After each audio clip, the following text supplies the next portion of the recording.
आसिफुद्दौला चाहते थे कि ये सबसे बड़ा मरकज बन जाए, सबसे बड़ा स्टेशन बन जाए, जहां सबसे बड़े बड़े शायर हों, जहां बड़ी बड़ी इमारतें हों, पूरी दुनिया की बड़ी इमारतों जैसी यहाँ इमारतें हों। तो मीर तकी मीर को लगा कि हम भी लखनऊ चले। तो जब वो लखनऊ पहले दिन आए यहाँ पे, तो उसी दिन उनको पता चला कि एक मुशायरा है।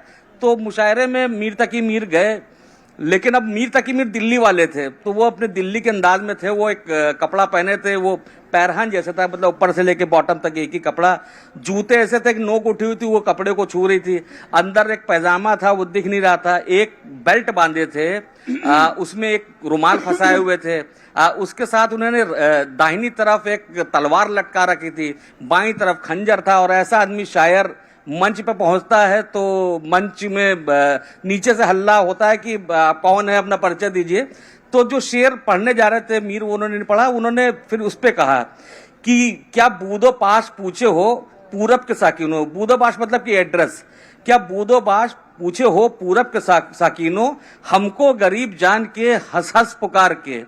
दिल्ली था एक शहर आलम में इंतखाब, रहते थे जहां मुंतखब रोजगार के। उसको फलक ने लूट के बर्बाद कर दिया, हम रहने वाले हैं उसी उजड़ी दयार के।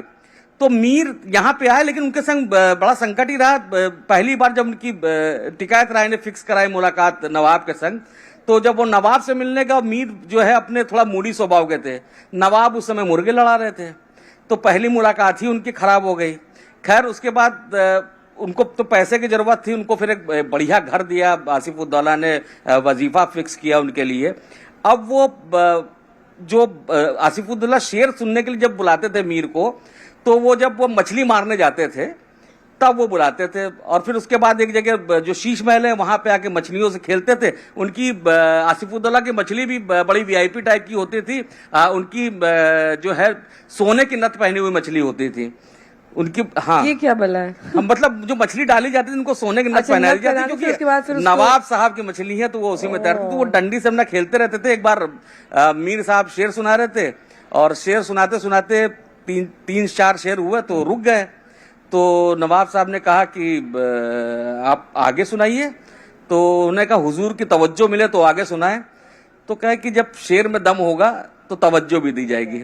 तो उसके बाद से आसिफुद्दौला के पास आना जाना कम हो गया। और जब तक टिकायत रहे थे मीर का वजीफा जारी रहा। लेकिन हुआ यह कि मीर को उस समय तो लोगों ने स्वीकार नहीं किया, क्योंकि जो बादशाह होता था उसी की चलती थी, और बादशाह को जो नहीं पसंद है तो उसकी चर्चा नहीं होती थी। लेकिन अब आज के दौर में तो सबको पता रहना चाहिए ना कि गालिब जिसकी इज्जत करते थे वो मीर लखनऊ में अपना जीवन अंतिम समय गुजारा। इतिहास तो कहीं ना कहीं अगर आप जैसे लोग ना हो तो कहीं दब जाएगा, कहीं कुचल जाएगा। क्योंकि आजकल बहुत सारी जो मैं युवाओं को देखती हूँ, किसी का इतिहास में इंटरेस्ट नहीं है। अब यूट्यूबर्स की जमाना